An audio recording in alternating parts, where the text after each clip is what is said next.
Gear Challenge has received a much anticipated fragile package from Lou of Guncrafter Beer, and it's probably time to go ahead and take a little look inside. We were able to meet Lou and his crew at SHOT Show 2 years ago now, and we're able to sample their phenomenal ale that they brew out of Illinois, if memory serves, and that is correct. Now there have been some. Now this does say fragile, of course, and there have been some rumors. There's been some discussion of possibly spirits from the same group of individuals, the same group of craftsmen, if you will. And although this is definitely liquid and indicates fragile, I believe that this may be an actual sampling of their, yes, and I am correct, of their ale or their beer. Nicely packaged. Thank you, Lou. Appreciate your attention to detail, which those who have met you are very familiar with. And looks like we've got a sampling of Second Amendment Red India Pale Ale, or IPA. Looks like that's one and the same. We have the M4 Amber Ale. And just perusing this case here, looks like we've got the FAL Belgian style black ale as a sampling to indulge. Here we have something, I'm not sure if this is new or not. This is Tactical American Pale Ale. So instead of IPA, APA if you will. And again, out of Guncraft Brewery. So this appears to be a total of 4 of the ales that are available from Guncraft Beer. Very well. Good, good, good. We'll be able to ice these down. Lou had his people send some carriers, which is much appreciated also. And we'll be breaking into this here very directly. So, Lou, thank you very much, sir. Appreciate it. Second Amendment IPA. Second Amendment shall not be infringed. We have the Second Amendment detailed on the reverse of the can. And this is going to be 16 fluid ounces of delicious goodness, if you will. So once again, thank you, gentlemen from Guncraft, and we'll be sampling these out very directly. This will be a little taste test of Guncraft Beer Second Amendment Red IPA India Pale Ale, as provided by Lou himself. I think I'd like to pair this with a very aged Romeo y Julieta Cedros Deluxe number 2 that I have had pinned away or stuck away in the larger humidor for a number of years. Now, the authenticity of this particular stick, this cigar, is a bit in question. It was gifted from a very good friend, but albeit in spite of all the good intentions of said good friend, its legitimacy as an actual cigar from the factory of Romeo y Julieta is somewhat in question on my part, in some regard, because of the way the band is glued to the rear of the cedar lined carrier, if you will, and you know, the band itself is just a bit suspect. So let's go ahead and start this off with clipping this and then lighting it.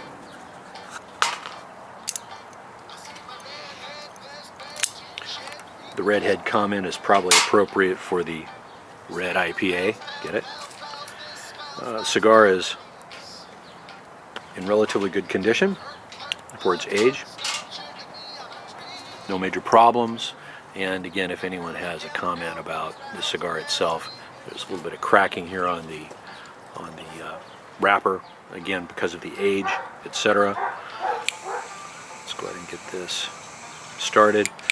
We will be using a double-walled titanium stein here. We've got it loaded with ice to chill the interior, and of course there's no chill on the exterior of the stein, but we still have one of those being tested by a colleague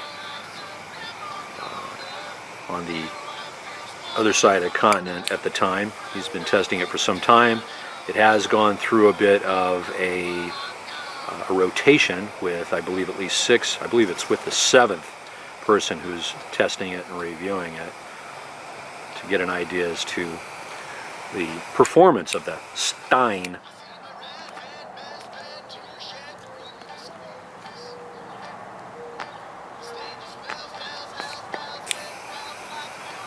Let this get primed a bit.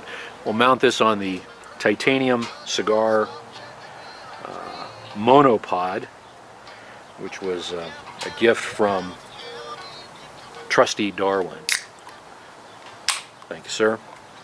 He's a colleague also in other parts. So we'll go ahead and dump the ice. I've been told that the stein has a tendency to, let's see if we can get a good depiction of this in the light.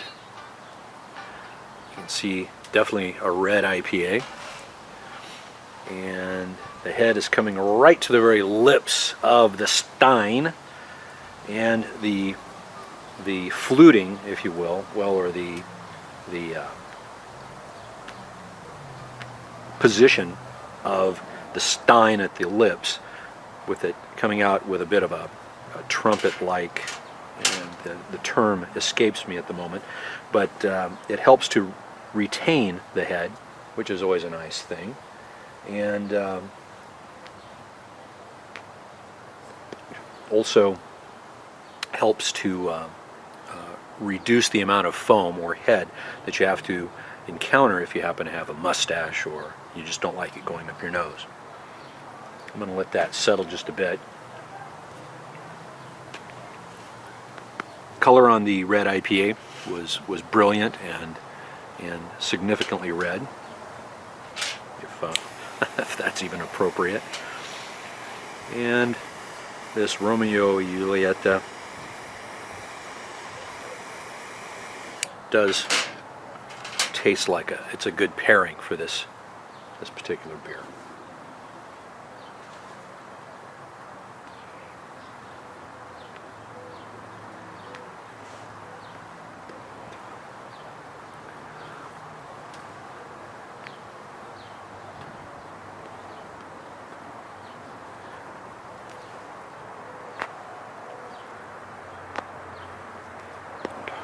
So this has settled down just a bit.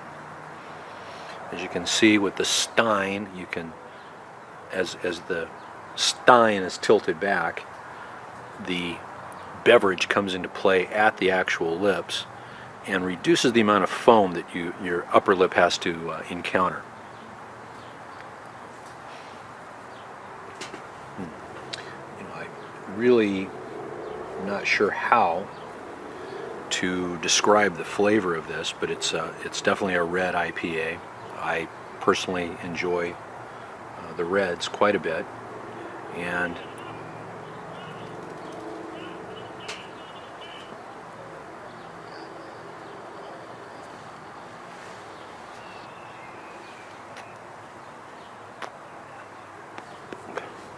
not much more to be said for the flavor of the Second Amendment, and I love the name of this, Second Amendment Red IPA. Other than it's very flavorful, great taste, has great head. The stein is performing admirably, as is this cigar monopod in blue anodized with a bit of a skull motif.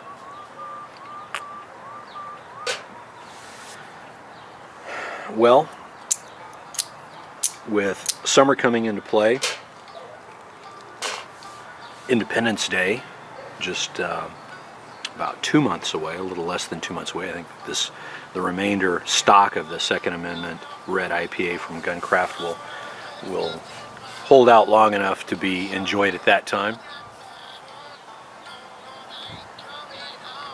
And the cigar is it was obviously, well, obvious to me at least, stored well. This was stored in the large humidor for approximately the last year now, and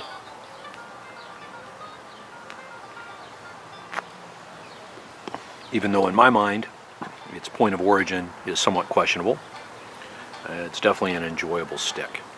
Let's see if we can come in close onto the pattern of the leaf on the interior, and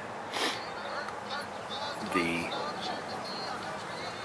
wrapper is retaining, it retained itself pretty well, with the exception of that small crack. One of the other things that I've been told to look for in a possible counterfeit cigar is the condition of the wrapper and the veins, or the condition of the wrapper and the consistency of it. This one seems to be in pretty good condition, and more making it look more legitimate. But again, just not absolutely positive myself, just my own personal opinion. So another pour.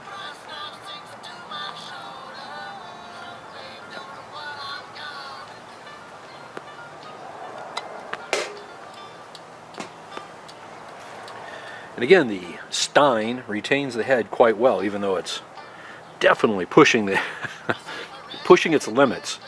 I think we had just a bit of overspill here on this side, on this end. But as you can see, it's very minimal, and definitely on the verge of spillover. But performance of the stein, admirable. Performance of the Red IPA from Guncraft, admirable as well. And again, just enjoying an early, well, maybe a late spring afternoon. Try and enjoy the ladies a bit more as well. And salute. Take care.